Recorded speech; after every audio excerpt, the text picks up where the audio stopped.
They say blood is thicker than water, but no one tells you what happens when that blood curdles, when the family that's supposed to protect you becomes the cage you're desperate to escape.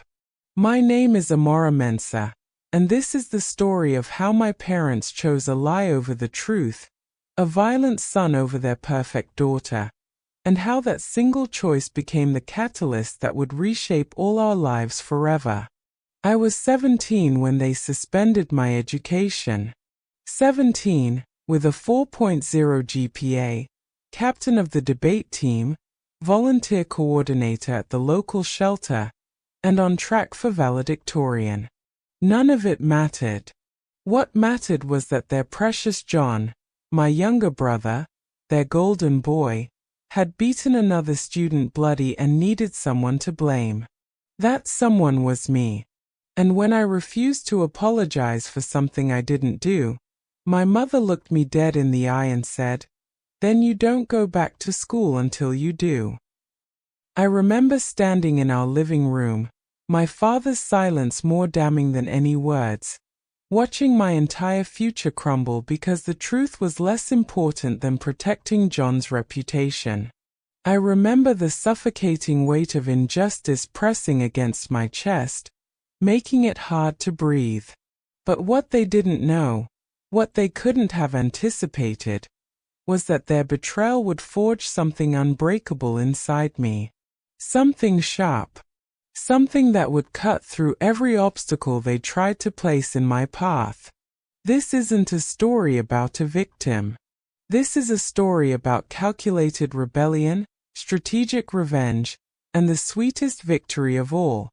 Succeeding so spectacularly that your enemies can do nothing but watch from the shadows they tried to trap you in. This is what happens when you back a lion into a corner and forget she still has claws. The blood was still under John's fingernails when he walked through the door. I noticed it immediately. I always noticed everything about John. You had to, when you lived with someone whose mood shifted like storm clouds, whose temper could explode without warning. At 15, my brother had already perfected the art of chaos wrapped in a charming smile. "Mara!" My mother's voice rang through our Accra home, sharp with urgency. "Come down here right now." I was in my room, buried in my advanced chemistry textbook, preparing for the West African Examinations Council tests that would determine my university placement. The scholarship deadline for Wesley Girls High School's sixth form program was 3 weeks away, and I'd been working on my application essay every spare moment I had. But when Mama called like that, you came. I found them in the living room, a tableau that would haunt me for years. John sat on the sofa, his white school shirt torn at the collar, a fresh bruise blooming on his left cheekbone. My father stood by the window, his principal's uniform still crisp despite the late afternoon heat. My mother hovered over John like a bird protecting her wounded chick. And there, on the coffee table between them, was Principal Nkrumah from John's school, his expression grave. "Amora," Papa said, his voice carrying that particular weight that meant trouble. "Sit down." I sat in the armchair across from them, my stomach knotting. Through the window, I could see our neighbor Mrs. Ajay watering her hibiscus plants, completely unaware that my life was about to implode. Principal Nkrumah cleared his throat. "Miss Mensah, I'm here because of a very serious incident that occurred at school today. Your brother was involved in an altercation with another student, Kwame Boateng. The boy is in the hospital with a broken nose, fractured orbital bone, and a concussion." My eyes snapped to John. He was staring at his hands, the picture of remorse, but I'd seen this performance before. The downcast eyes, the trembling lip, the wounded innocent act that our parents ate up every single time. "What does this have to do with me?" I asked carefully, John says you told him to do it. Mama interjected before the principal could respond. Her voice was tight, accusatory. He says you've been angry at Kwame because he rejected you, and you manipulated your brother into attacking him. The room tilted. For a moment, I couldn't process the words. They made no sense strung together like that.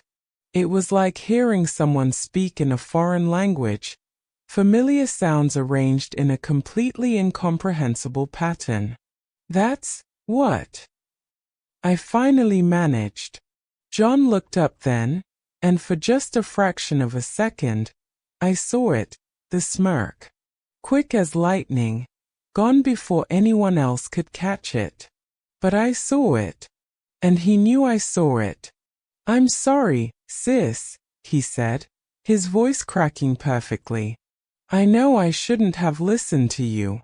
But you were so upset, crying about how he embarrassed you in front of everyone, and I just wanted to help.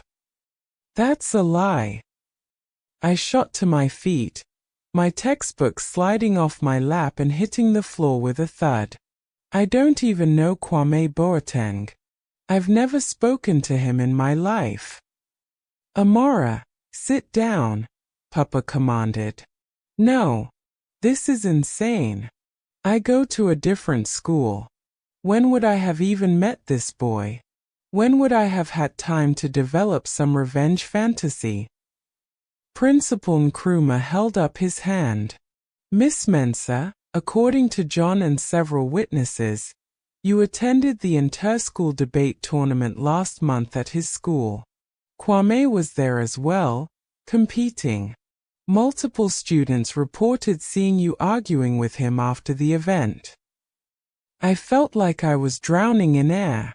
I was at that tournament. Yes, representing my school. But I never spoke to any students from. The witnesses are quite clear, the principal interrupted. And frankly, Miss Mensah, your brother's account is detailed and consistent. He's very upset about what he did, but he's been honest about your influence.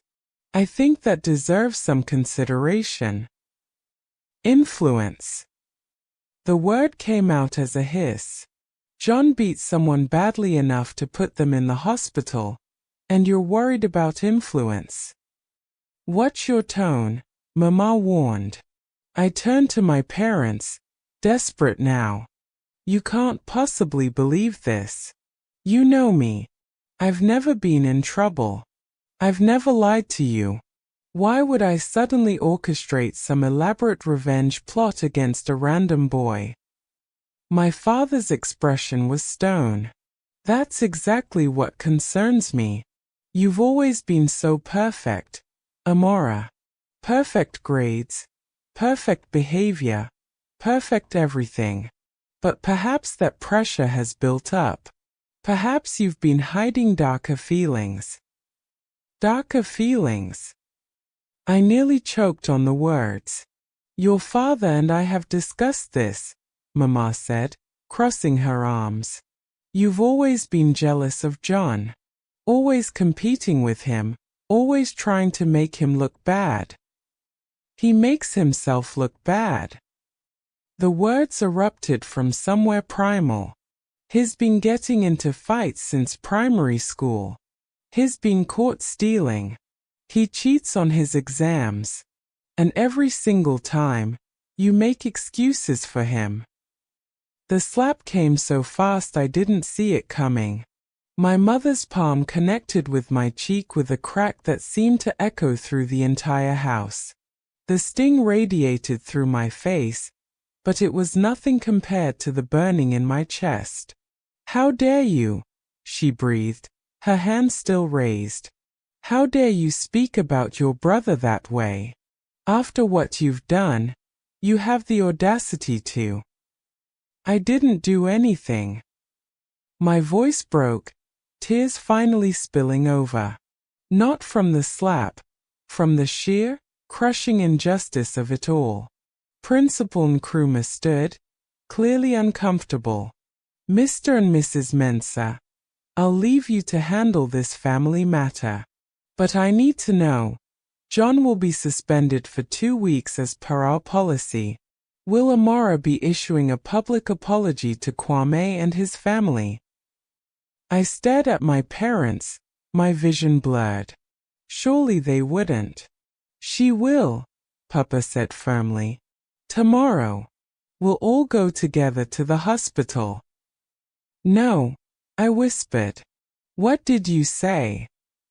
His voice dropped to that dangerous quiet.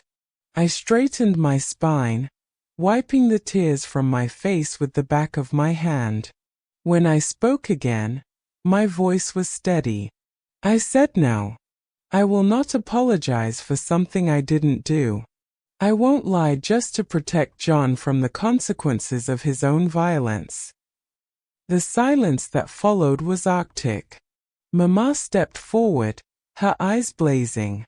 Then you will not go back to school until you do. You want to throw away your education over your pride? Fine. You'll stay home until you learn some respect and family loyalty. You can't suspend my education, I said, but even as the words left my mouth, I knew the truth.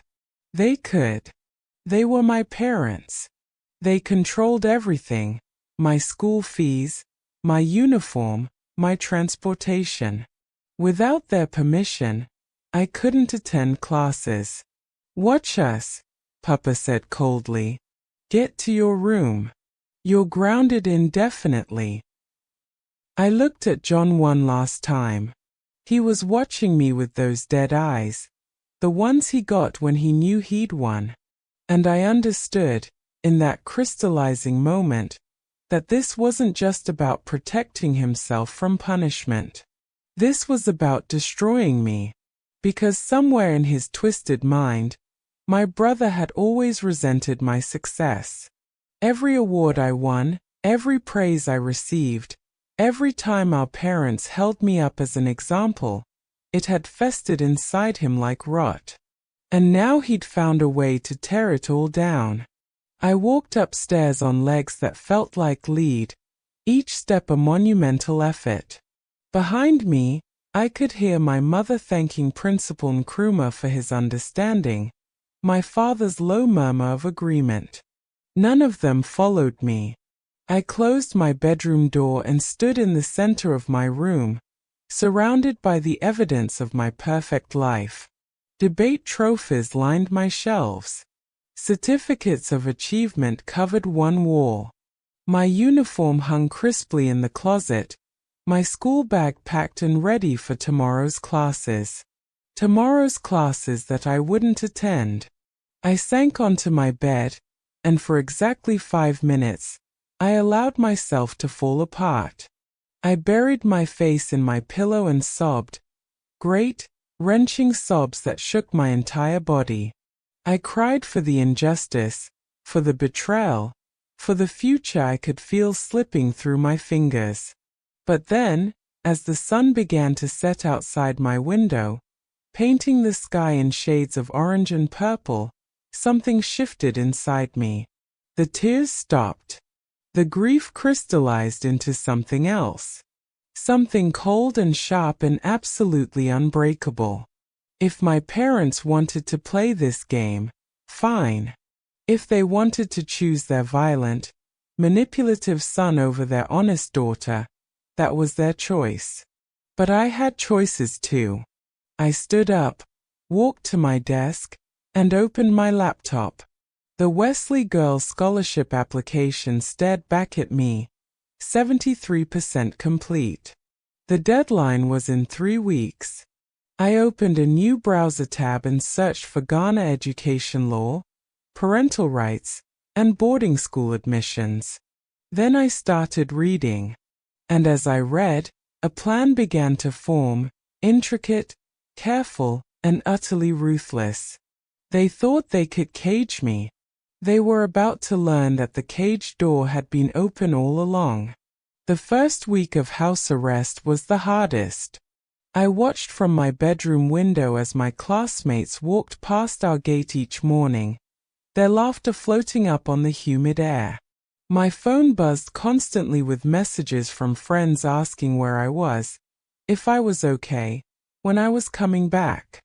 I responded to none of them. Downstairs, life continued as normal. John returned from his 2-week suspension like a hero, regaling our parents with stories about his friends visiting him, how he'd used the time to reflect on his choices. I could hear them praising his maturity, his growth. Meanwhile, I was a ghost in my own home.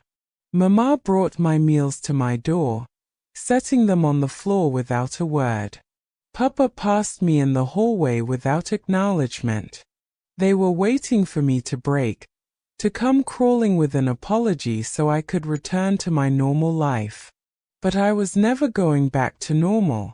Late at night, when the house was silent, I worked. My laptop screen cast a blue glow across my face as I devoured every piece of information I could find about student rights in Ghana, emancipation laws, educational access, and scholarship programs. The Wesley Girls Program was my golden ticket. It wasn't just a boarding school placement. It was a full-ride scholarship program funded by a coalition of international donors and local businesses. Room, board, tuition, books, everything covered for academically exceptional students from across Ghana. More importantly, I discovered something crucial buried in the Education Act regulations. Once a student secured certain types of merit-based scholarships to approved institutions, parents could not legally prevent their attendance without proving abuse or neglect on the part of the institution. The scholarship would essentially grant me a legal pathway to escape. But first, I needed to complete the application without my parents knowing.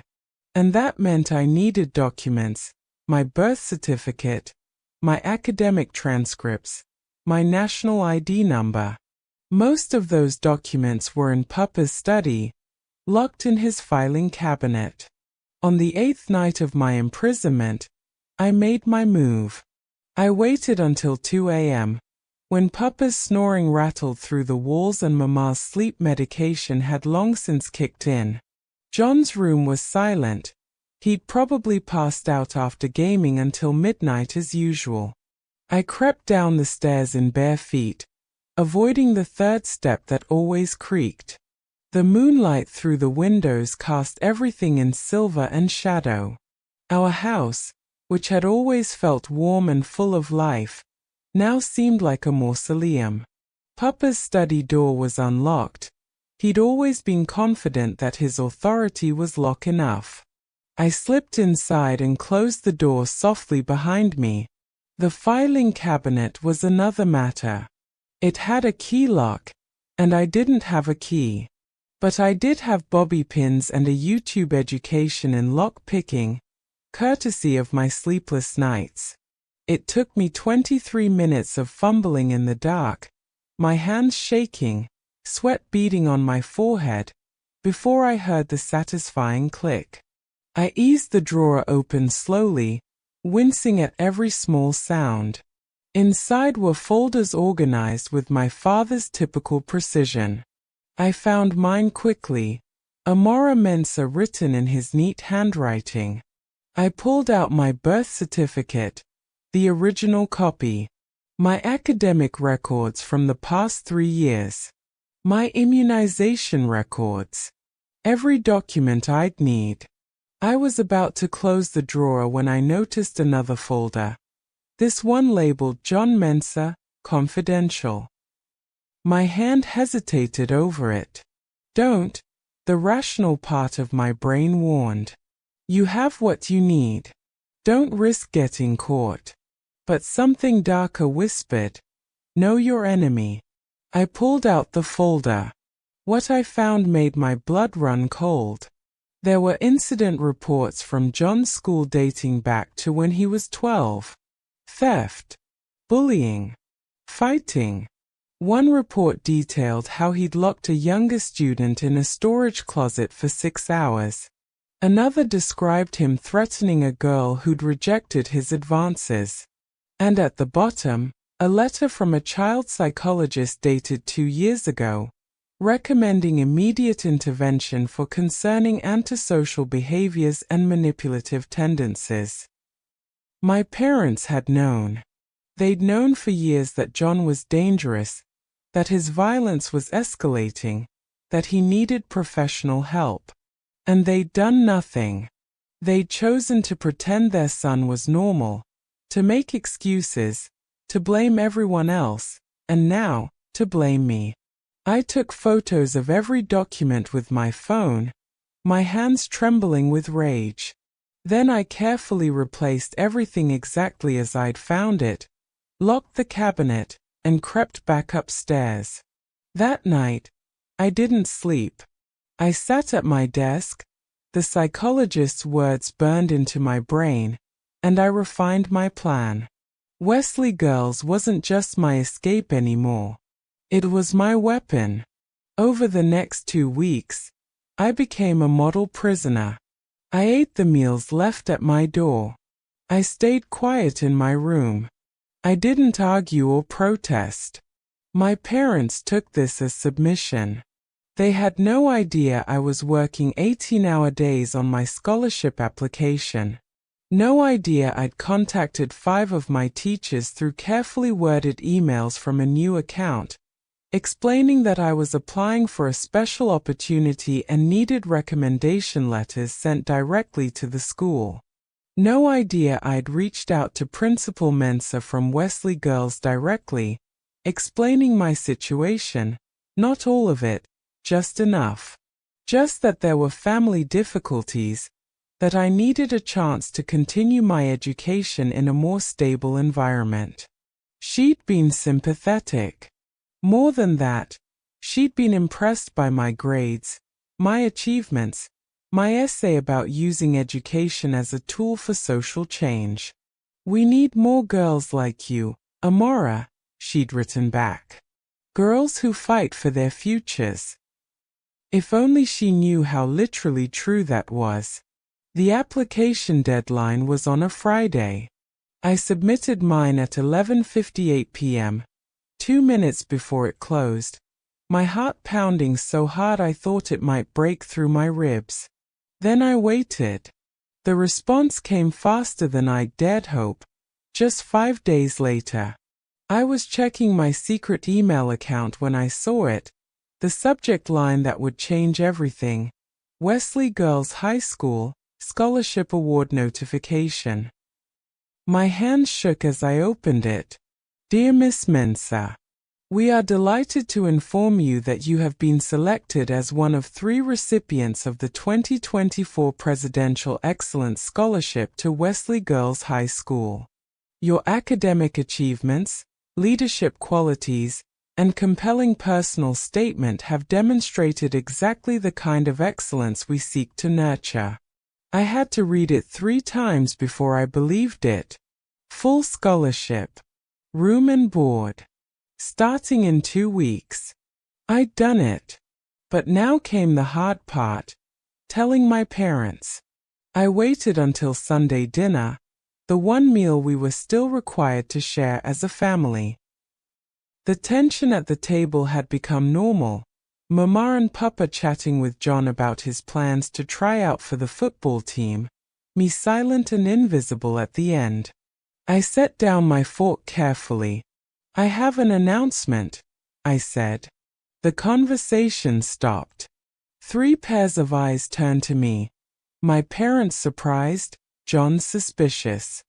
"I've been awarded a full scholarship to Wesley Girls High School," I continued, my voice steady despite the adrenaline flooding my system. "I start in 2 weeks." The silence was deafening.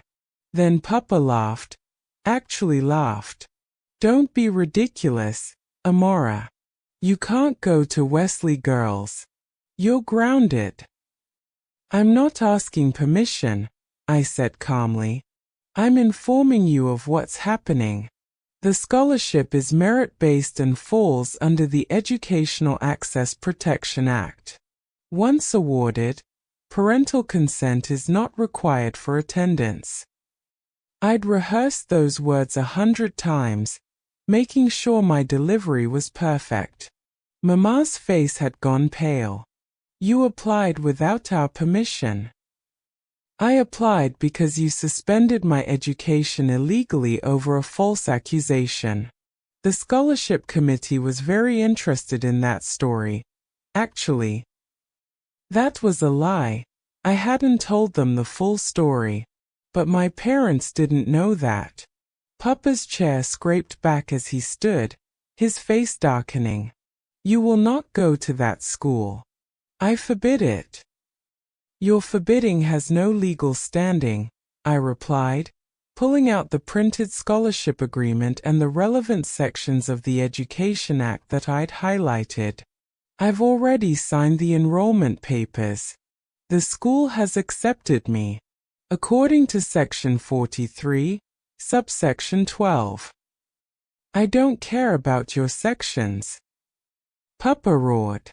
You will not disrespect this family.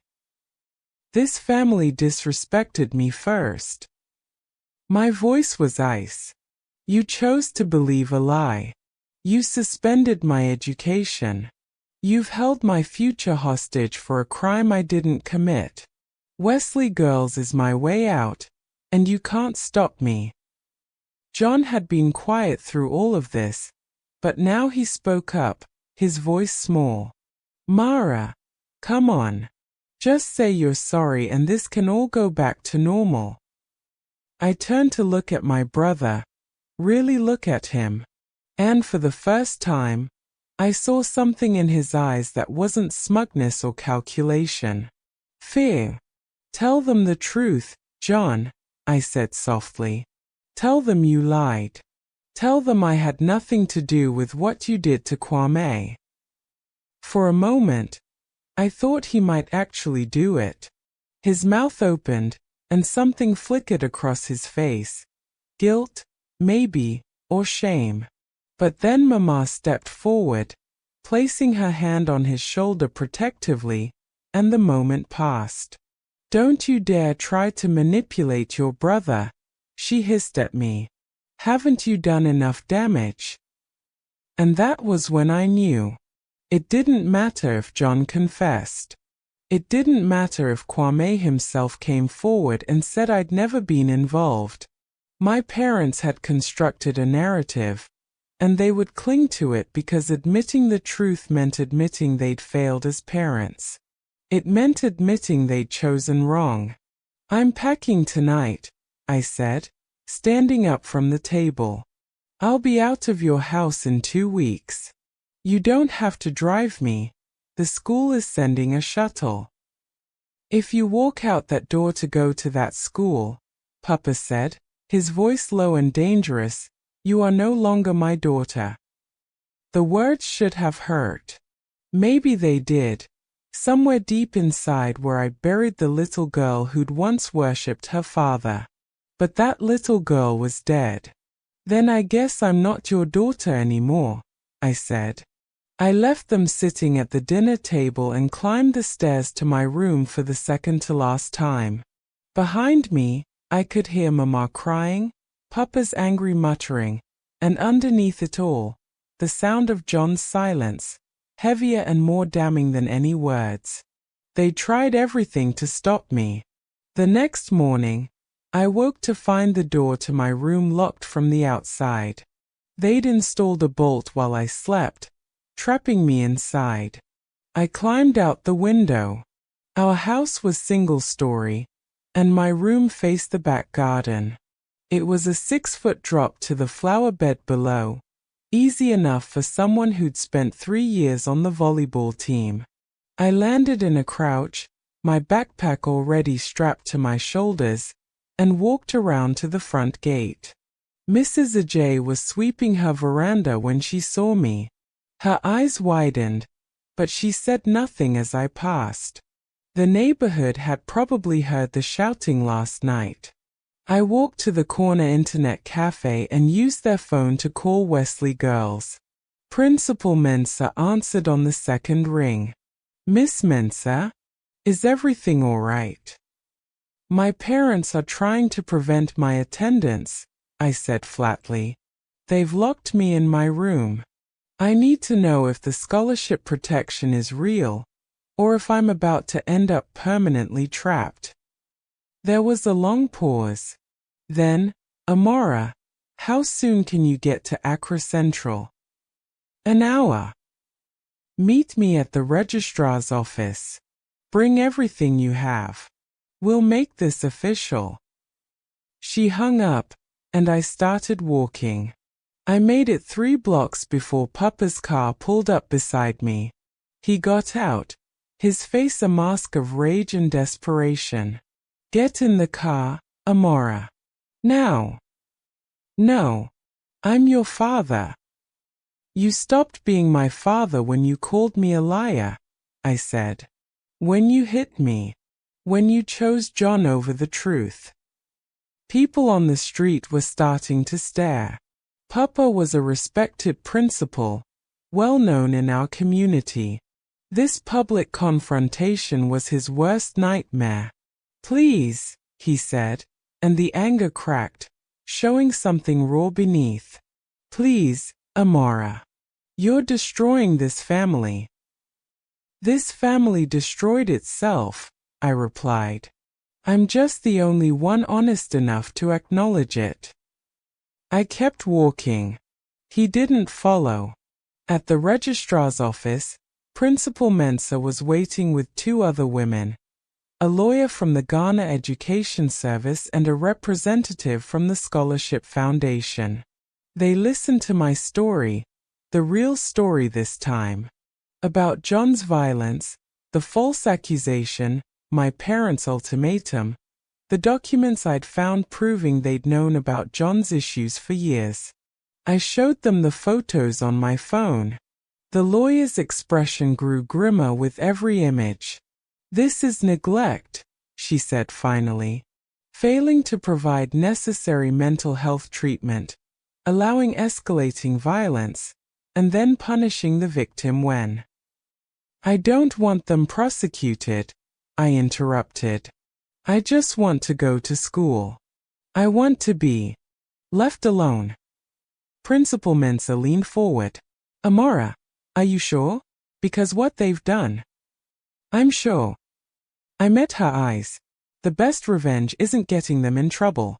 It's succeeding so completely that they spend the rest of their lives knowing what they threw away. The scholarship representative smiled slightly. Wise beyond your years. They made it official. Within 2 hours, I had legal documentation stating that my enrollment at Wesley Girls was protected under multiple education statutes, that my parents could not prevent my attendance without a court order proving endangerment, and that any attempts to interfere would be reported to the authorities. I was free. Do you have somewhere to stay for the next 2 weeks? Principal Mensah asked. You're welcome to move into the dormitory early. I nodded. I'd like that very much. I went back home one last time, the legal papers clutched in my hand like a shield. The house was quiet when I entered, too quiet. I half expected them to be waiting in ambush, but the living room was empty. I could hear Mama in the kitchen, the familiar sounds of her preparing dinner. For a moment, the smell of her groundnut soup nearly broke me. How many times had I come home from school to that smell? How many family dinners had we shared at that table? Back when I still believed we were happy. I pushed the memory aside and climbed the stairs. My room door was still bolted. I knocked. Papa? Mama? I'm here to get my things. I have legal documentation that. The bolt slid back. Papa opened the door, and for the first time in my life, he looked old. Tired. Defeated. Take what you need, he said quietly. But Amora, think about what you're doing. Think about your future. Boarding school is expensive. Even with the scholarship, there will be costs. Your phone bill. Your personal expenses. How will you? I'll manage, I said, pushing past him. We're your family. I started pulling clothes from my closet, folding them with mechanical precision. No. You were my family. Now you're just people I used to live with. Your brother made a mistake. John didn't make a mistake. I spun around, my control finally cracking. He committed assault. He lied. He tried to destroy my life to save himself. And you let him. You chose him. So don't stand there and talk to me about family. Papa's face crumpled. For a moment, I thought he might cry, might apologize, might finally admit the truth. Instead, he said, "You're just like your grandmother. Stubborn. Unforgiving." It destroyed her relationships too. The words were meant to wound, but they just made me laugh, sharp and bitter. If being like grandma means having a spine, I'll take it as a compliment. I packed everything I could fit into 2 suitcases: clothes, books, my laptop, the debate trophies I'd actually earned. My certificates stayed on the wall. Let them remember what they lost every time they walked past this room. Mama appeared in the doorway as I was zipping up the second suitcase. Her eyes were red-rimmed, her face blotchy from crying. "Amara, please," she whispered. "Don't go like this. Let's talk. Let's find a solution." The solution was believing me, I said flatly. "That ship sailed 3 weeks ago." "But you're my daughter." "Then act like I'm your daughter." The words exploded out of me. "Defend me. Believe me. Choose me for once in your life instead of protecting John from his own consequences." Mama recoiled as if I'd struck her. "It's not that simple." "It is exactly that simple. Your son beat someone badly enough to hospitalize them. I had nothing to do with it. Those are the facts. But facts don't matter to you, do they? What matters is keeping up appearances, pretending John is a good boy, pretending we're a perfect family. We love you." "No, you don't."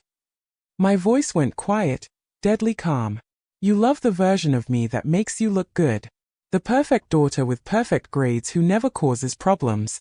But the moment I became inconvenient, the moment I refused to lie for John, you threw me away." I picked up my suitcases and walked toward the door. Mama didn't move out of my way, so I had to push past her. At the stairs, I paused and looked back one last time. When John's violence escalates, and it will, don't call me. Don't come looking for help or support or forgiveness. You made your choice. Live with it. I walked down the stairs and out the front door. John was standing by the gate, his hands shoved deep in his pockets. We stared at each other for a long moment. "I'm sorry," he said finally. His voice was small, childlike. "I didn't think they'd actually." "Yes, you did. I cut him off. You knew exactly what would happen. You counted on it. I didn't mean for it to go this far. Do you ever?" I adjusted my grip on the suitcases. "Here's some free advice, John. Get help. See a therapist. Deal with whatever is broken inside you that makes you hurt people. Because one day, you're going to cross a line you can't come back from, and Mama and Papa won't be able to protect you anymore. You really think I'm that bad?" His eyes glistened. I looked at my brother, really looked at him. Behind the tears and the wounded expression, I could see the calculation. Even now, he was performing, trying to manipulate me into softening, into staying, into making this easier for him. "I think you're dangerous," I said. "And I think the saddest part is that you could have been different. You chose this." I walked past him without another word. The Wesley girls' shuttle was waiting at the corner, idling in the late afternoon sun. Principal Mensah stood beside it, her expression carefully neutral. "Ready?" she asked. I loaded my suitcases into the back and climbed in. Through the window, I could see my house, the place I'd lived for 17 years. The yellow paint was peeling near the door. The mango tree in the front yard was heavy with fruit. Mama's flower garden was in full bloom. It looked like a home. It had stopped being mine the moment they called me a liar. Sound of choir practice drifting from the chapel. It looked like a postcard. Like a dream. Like freedom. Principal Mensah showed me to my dormitory, Margaret Thatcher House, named after the school's history of producing strong, independent women. My room was small but mine. A bed, a desk, a wardrobe, and a window that looked out over the ocean. "You'll share with 3 other girls," Principal Mensah explained. "They're all scholarship students too." I think you'll get along well. She was right. My roommates were Ifewa, a brilliant math prodigy from Tamale, Amma, a writer who'd published her first novel at 15, and Akojwa, a coding genius who'd built an app to help farmers predict crop yields. They were everything my old classmates hadn't been: hungry, driven, aware that education was a privilege, not a right. That first night, we stayed up until 2 a.m., sharing our stories. They knew about me. The scholarship committee had been discreet, but word traveled. They didn't pity me. They understood. My father tried to marry me off at 14, Ifewa said quietly. This scholarship saved my life. My mother said girls didn't need education, Amma added. That I should focus on finding a husband. Akojwa just nodded.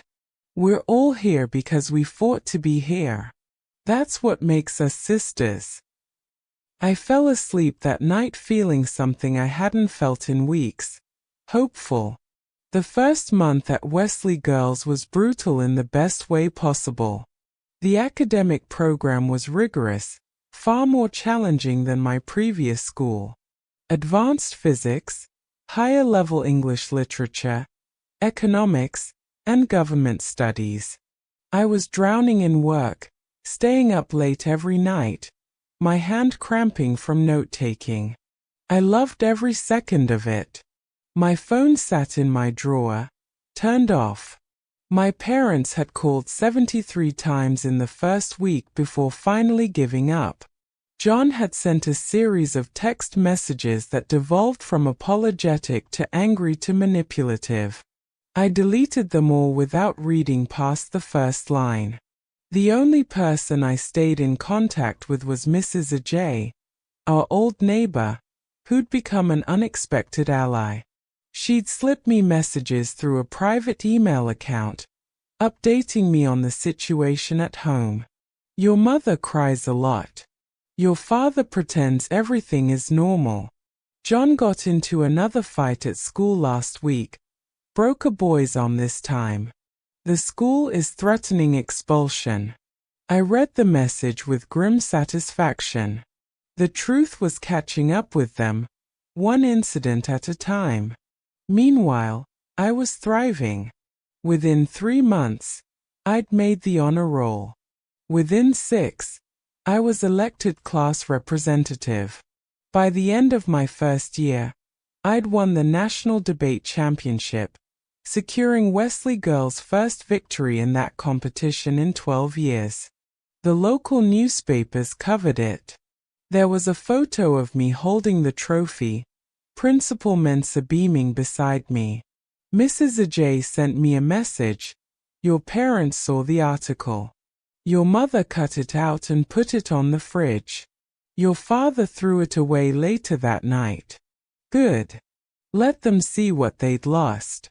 Year 2 at Wesley Girls brought new opportunities and old ghosts. I was deep into my university applications. Oxford, London School of Economics, University of Ghana, when Mrs. Ajay's messages took a darker turn. Amara, I think you should know. John was arrested last week. Another fight, but this time he put the boy in intensive care. Your parents hired a lawyer, but it's serious. The boy's family is pressing charges. My hands trembled as I typed back. What happened? Apparently the boy made a comment about John's sister. You said something about how his own sister was more successful than he'd ever be. John snapped. Beat him with a cricket bat. I sat back, my laptop screen blurring. Even from a distance, even after all this time, I was still a trigger for John's violence. But this time, he couldn't blame me. This time, there were witnesses, video footage, evidence that couldn't be twisted or manipulated. This time, there would be consequences. The worst part, Mrs. Ajay's next message read, is that your parents are trying to say the boy provoked him. That John has been struggling with his sister abandoning the family, that he's been emotionally unstable. They're trying to make him the victim again. Of course they were. But the courts weren't our family dinner table. The courts required evidence, not emotional manipulation. 2 weeks later, Mrs. Ajay sent the verdict: 6 months in juvenile detention. Your father had to resign from his principal position. The school board said he couldn't be trusted to discipline students when he couldn't control his own son. Your mother is taking it hard. I should have felt triumphant. Instead, I felt hollow. This wasn't the revenge I'd wanted. I'd wanted to succeed so brilliantly that they'd regret their choices. Instead, their choices had destroyed them from within, and I'd barely had to do anything at all. You okay? Ifua asked, finding me sitting on my bed, staring at nothing. I showed her the messages. She read them, then sat beside me. You know this isn't your fault, right? Isn't it? The words came out bitter. If I'd just apologized, if I'd just played along. Then John would have learned he could get away with anything, Ifua interrupted firmly. Then your parents would have enabled him until he killed someone. Amara, you didn't do this. They did. Every choice they made, every time they protected him instead of getting him help, that's on them. Intellectually, I knew she was right. Emotionally, I still felt like I was watching my family implode from orbit, powerless to stop it even if I wanted to. Do you want to reach out? Emma asked from her desk. Talk to them. No, I said immediately. Then, softer, no.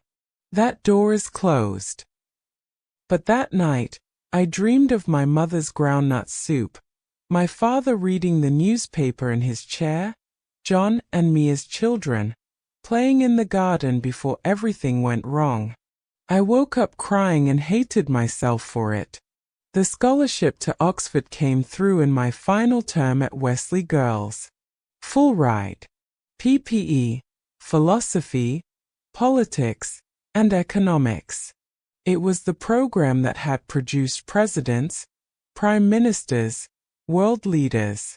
It was everything I'd worked for. Principal Mensah called me to her office to deliver the news personally. You've done something extraordinary, Amara, she said, her eyes shining with pride. Not just academically, but as a person. You could have let bitterness destroy you. Instead, you transformed it into fuel. I had good teachers, I replied. We were lucky to have you. She paused, then added carefully, your parents called last week. They wanted to know how to contact you. I told them I couldn't share that information without your permission. My stomach twisted. What did they want? Your mother said she wanted to congratulate you on Oxford. Your father wanted to. I think he wanted to apologize, though he couldn't quite say the words. Too little, too late. Please keep refusing to give them my information, I said. I'm not ready. I understand. She smiled gently. But Amara, eventually, you may need to forgive them. Not for their sake, for yours. Carrying that anger forever will exhaust you. I nodded, but inside, I was thinking, maybe, but not today. It happened during my final week at Wesley Girls, at the awards ceremony where I would receive the valedictorian medal and the Rhodes Scholar recognition.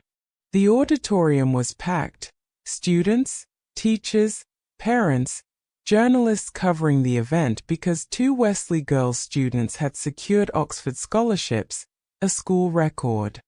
I was backstage, adjusting my purple and white sash, when Ifua burst through the curtain, her face panicked. Amara, your family is here. My blood turned to ice. What? Your parents and your brother. They're in the audience. Front row. I moved to the edge of the curtain and peered out. There they were, Mama in her best church dress, Papa in a suit that hung loose on his thinner frame, and John, looking uncomfortable in a button-down shirt, a court-mandated ankle monitor visible above his shoe. They'd come. After everything, they'd actually come. Do you want us to have them removed?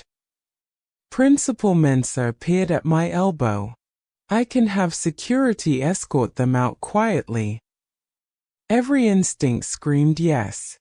Having them here felt like a violation, like they were trying to claim credit for success they'd done everything to prevent. But then I thought about it differently. They'd come expecting, what? Reconciliation? A tearful reunion? Their perfect daughter welcoming them back now that she'd proven herself? What if I gave them something else entirely? Let them stay, I said quietly. In fact, I'd like to change my valedictory speech. Principal Mensah raised an eyebrow. Amara. Trust me. I met her eyes. It's time. The ceremony proceeded with typical formality. Awards were distributed, scholarships announced, achievements celebrated. I accepted my honors with practiced grace, shaking hands, smiling for photos. From the corner of my eye, I could see Mama crying tears of pride, Papa beaming, John looking like he wished he were anywhere else. They thought this was their victory too. They thought by showing up, they could be part of this moment. Then came the valedictorian speech. I walked to the podium, the auditorium falling silent. The prepared speech sat in my pocket, safe, appropriate, full of platitudes about perseverance and community. I didn't pull it out. Instead, I gripped the sides of the podium and began.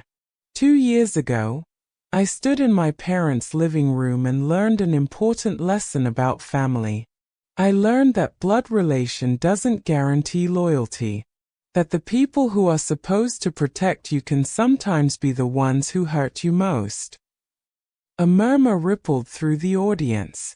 This wasn't the inspirational speech they'd been expecting. I continued. I was a straight-A student, debate captain, volunteer coordinator. I'd never been in trouble, never lied, never given my parents a reason to doubt me. But when my brother committed an act of violence and needed a scapegoat, they chose to believe his lie over my truth. In the front row, Mama's face had gone pale. Papa sat frozen. John stared at his hands. They suspended my education, locked me in my room, told me I couldn't return to school until I apologized for something I didn't do. They tried to destroy my future to protect my brother from his own consequences. Principal Mensah stood near the stage, her expression unreadable. She could stop me. She had every right to. But she didn't move. So I'd like to take this moment to thank the people who actually supported my education. Thank you to Principal Mensah and the Wesley Girls staff, who gave me a chance when my own parents wouldn't. Thank you to the scholarship committee who believed in merit over manipulation. Thank you to my roommates, Ifua, Emma, and Akojwa, who became the sisters my brother never was. The auditorium was dead silent. You could hear the ocean through the open windows. Thank you to every teacher who wrote me a recommendation letter, every person who saw potential in me when my own family saw only inconvenience. And thank you to Wesley Girls High School for teaching me that family isn't about blood, it's about who shows up when everything falls apart. I paused, letting the words sink in, then looked directly at my parents. To the parents in this audience, your children are watching how you handle their mistakes and their successes. They're learning from you whether honesty matters, whether truth has value, whether they can trust you when life gets hard. Choose wisely, because the children you betray don't always come back. I stepped away from the podium. The silence lasted exactly 3 seconds. Then Ifua stood up and started clapping. Emma joined her. Then Akojwa. Then the entire row of scholarship students. The applause spread like wildfire. Students, teachers, even some of the parents. It wasn't polite ceremony applause. It was thunderous, defiant, supportive. It said, "We hear you. We see you. We believe you." I walked off the stage, my head high, my hands steady. Behind me, I could hear my mother sobbing, my father trying to quiet her, John's chair scraping as he stood. Whether to follow me or flee, I didn't know and didn't care. I walked straight out of the auditorium, through the double doors, into the bright afternoon sun. Principal Mensah caught up with me on the steps. That was quite a speech. I know. I'm sorry if I don't apologize. She smiled, fierce and proud. That was the most honest thing anyone has said at a Wesley Girls ceremony in 30 years. Those girls in there needed to hear it. Hell, those parents needed to hear it. Behind us, people were streaming out of the auditorium. My classmates surrounded me, hugging me, telling me I was brave, I was right, I was incredible. I saw my parents emerge, looking lost and small. They spotted me in the crowd, started moving toward me. Amara! Mama called out, her voice breaking. Please, can we just talk? No. The word stopped her cold. Papa stepped forward. We made mistakes. We see that now. But we're still your family. You were my family, I said, my voice carrying across the suddenly quiet courtyard. You stopped being that when you chose a lie over the truth. When you chose protecting an abuser over protecting a victim. When you decided that your pride mattered more than my future. We didn't know what else to do, Mama whispered. John needed us. I needed you too. The words exploded out of me. I needed you to believe me, to defend me, to be my parents. But you weren't. You were his protectors and my jailers. So no, we're not going to talk. We're not going to reconcile. You don't get to show up now that I've succeeded and claim any part of this victory. Amara, please. Papa's voice cracked. We're sorry. We're so sorry. Good, I said. Spend the rest of your lives being sorry. Spend every day knowing you had a daughter who would have made you proud, who would have taken care of you, who would have loved you, and you threw her away to protect a son who didn't deserve protection. I turned to John, who'd been hovering at the edge of the confrontation. He looked older than his 17 years, worn down by consequences he'd spent his life avoiding. Get help, I told him. Real help. Not lawyers or excuses or enabling parents. Therapy. Treatment.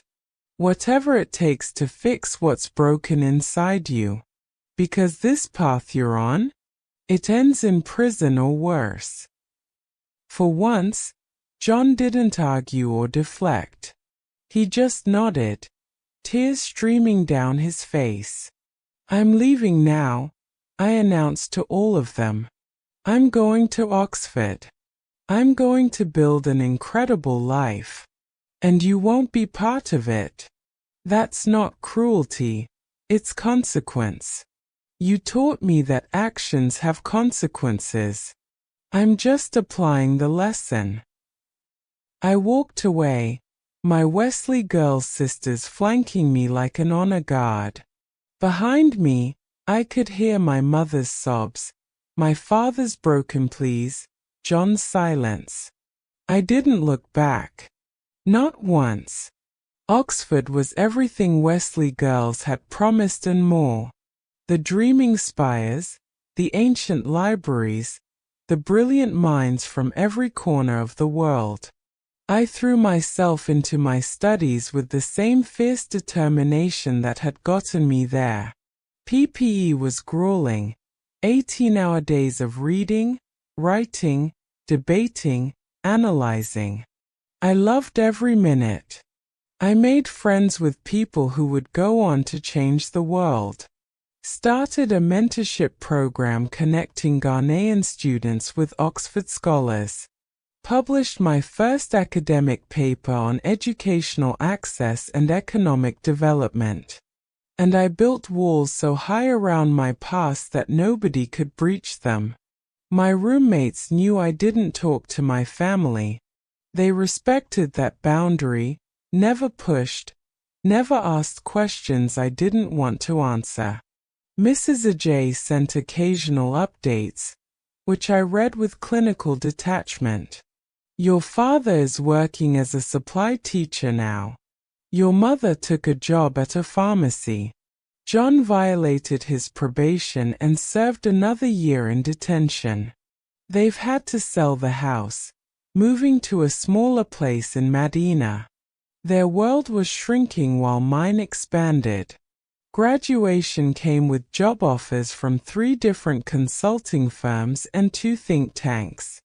I chose the Policy Institute of Ghana, a prestigious advisory organization that worked directly with government officials on economic and social policy.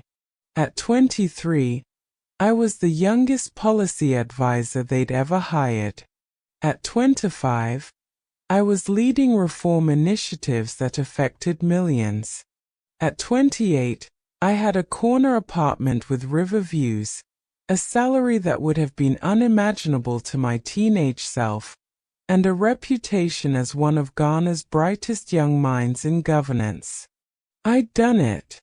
I'd built a life so successful, so bright, so untouchable that my family's betrayal had become nothing more than a footnote in my origin story. But footnotes have a way of demanding to be read. The call came on a Tuesday evening. I was reviewing policy briefs when my phone rang, a number I didn't recognize, but with a Ghana prefix. I almost didn't answer, but something made me pick up. Hello. Amara. The voice was older, weaker, but unmistakable. It's Papa. My hand tightened on the phone. How did you get this number? Please don't hang up. I'm calling from the hospital.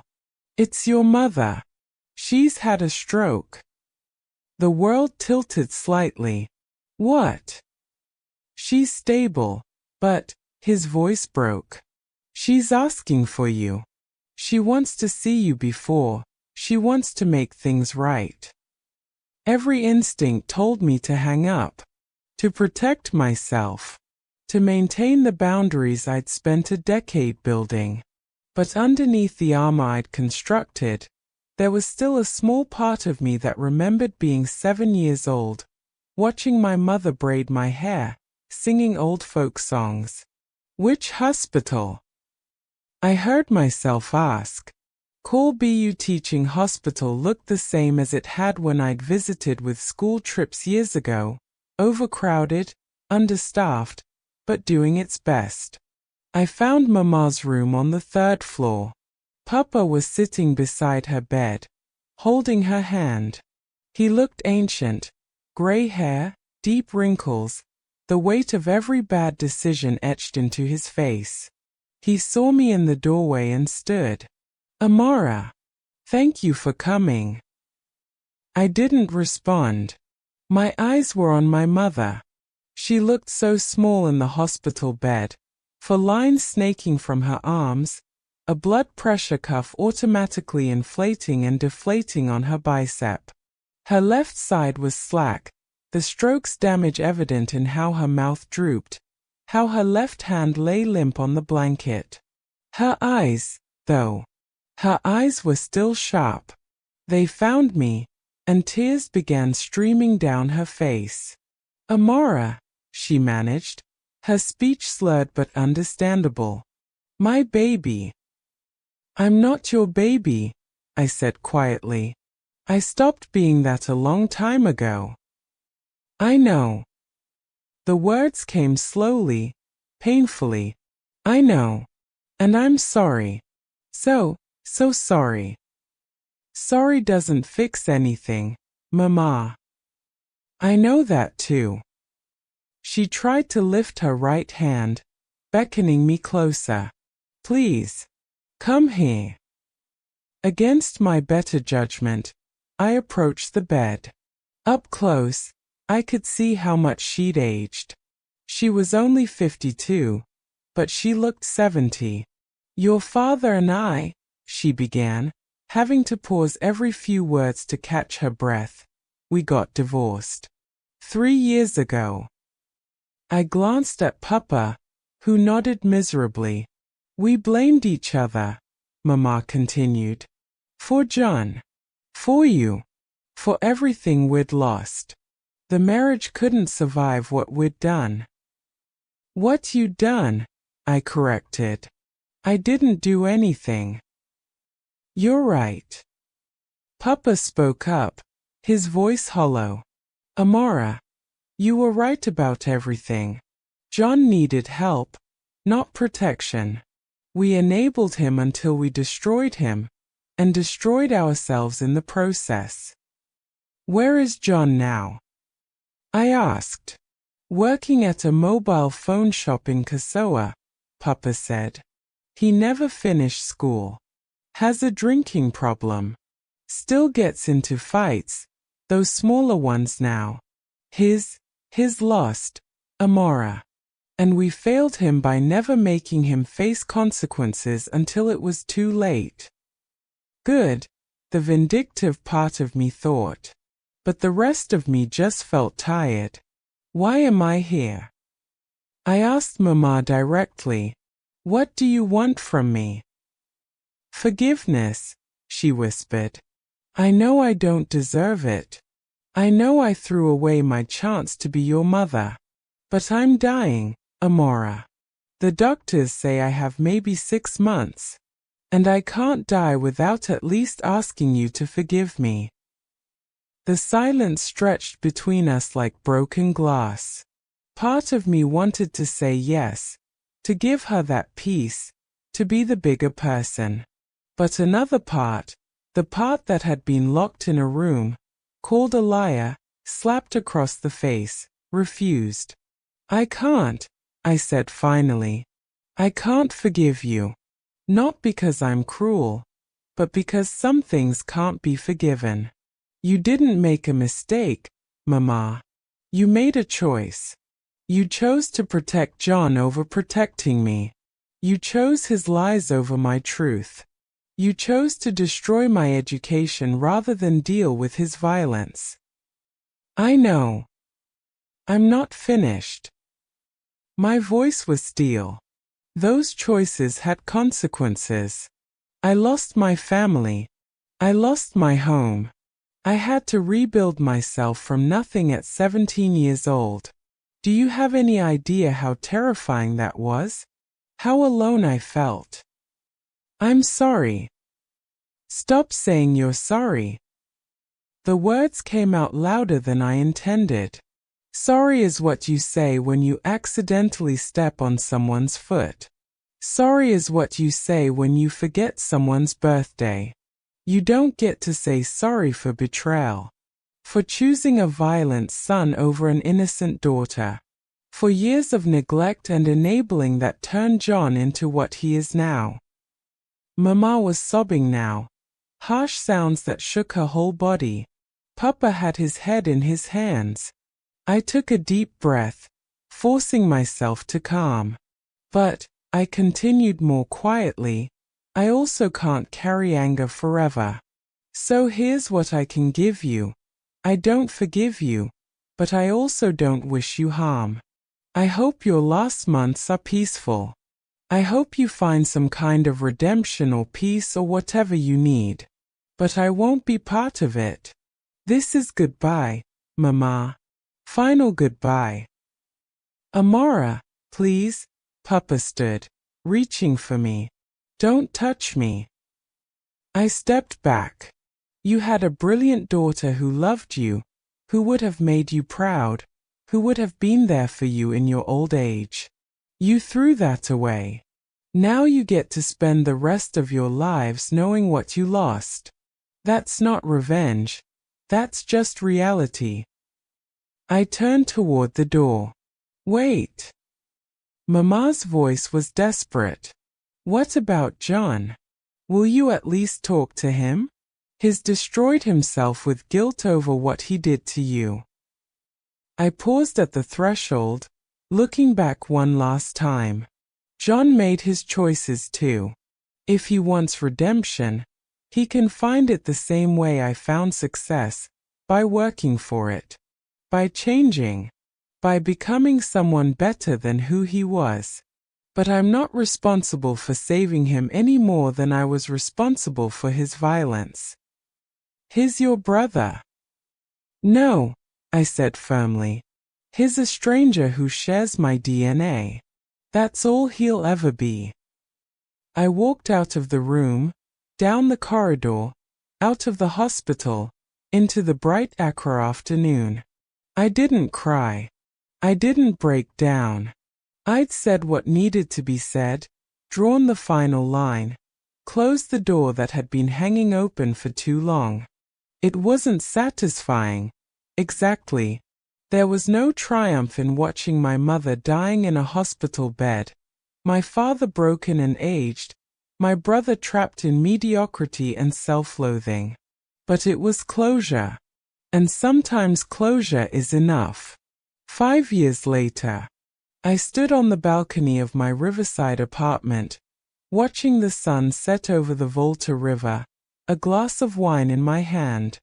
Behind me, my apartment was full of life, colleagues from the Policy Institute, friends from Oxford, my partner Marcus, a human rights lawyer who made me laugh and challenged me intellectually and never, ever tried to fix my family issues. We were celebrating my latest achievement. I'd been appointed as the youngest senior policy advisor to the president, leading the new education reform initiative that would expand scholarship access to students from low-income families across Ghana. Amara. Ifua called from inside. Your speech is starting. They are replaying it on the news. I went inside just as my face appeared on the TV screen, standing at a podium at the presidential palace. Education saved my life, my televised self was saying. Not just because it gave me knowledge, but because it gave me agency. It gave me options when I had none. It gave me a future when mine was being taken away. This initiative will do the same for 10,000 students every year. Marcus slid his arm around my waist. I'm proud of you, he murmured. Though I'm not sure I'll ever get used to watching my girlfriend on national television. It's the hair, I joked. Very presidential. My phone buzzed, a message from Mrs. Ajay. Still my connection to a past I'd mostly left behind. Saw your speech. Your mother passed away last night. Thought you should know. Your father wants to know if you'll attend the funeral. I stared at the message for a long moment. Marcus noticed. Everything okay? My mother died, I said quietly. The room went still. My friends knew I didn't talk to my family, but they didn't know the full story. Do you need to go? Marcus asked gently. Do you want company? I thought about it, really thought about it. About standing at a graveside next to my father and brother, accepting condolences from people who remembered me as that perfect daughter who abandoned her family. About the performative grief, the awkward silences, the weight of other people's judgment. Then I thought about the life I'd built. About the students who would get scholarships because of my work. About the partner who loved me without trying to change me. About the friends who'd become family. About the apartment with river views and the career that mattered and the future that was entirely, completely mine. I typed back to Mrs. Ajay. Thank you for letting me know. I won't be attending. Please send flowers on my behalf with a card that says rest in peace. I put my phone away and turned back to my party, to my life, to everything I'd built from the ashes of my family's betrayal. I'm okay, I told Marcus, and I meant it. Actually, I'm more than okay. I'm exactly where I'm supposed to be. That night, after everyone had gone home and the apartment was quiet, I stood on my balcony again, looking out at the city lights reflected in the water. I thought about the 17-year-old girl who'd climbed out her window with a backpack and a plan. The girl who'd refused to apologize, refused to break, refused to let anyone else define her worth. I'd promised her that we'd build something beautiful. And we had. Sometimes the ultimate revenge isn't destruction. It isn't confrontation or exposure or making them suffer. Sometimes the ultimate revenge is succeeding so completely, so spectacularly, so brilliantly that they spend the rest of their lives knowing exactly what they lost when they chose wrong. My parents lost a daughter who would have been their pride, their support, their legacy. John lost a sister who would have helped him, guided him, maybe even saved him from himself. They chose differently. And I chose me. I chose education, ambition, integrity, truth. I chose to become someone so bright they couldn't look directly at what they'd thrown away without being blinded. That was my revenge.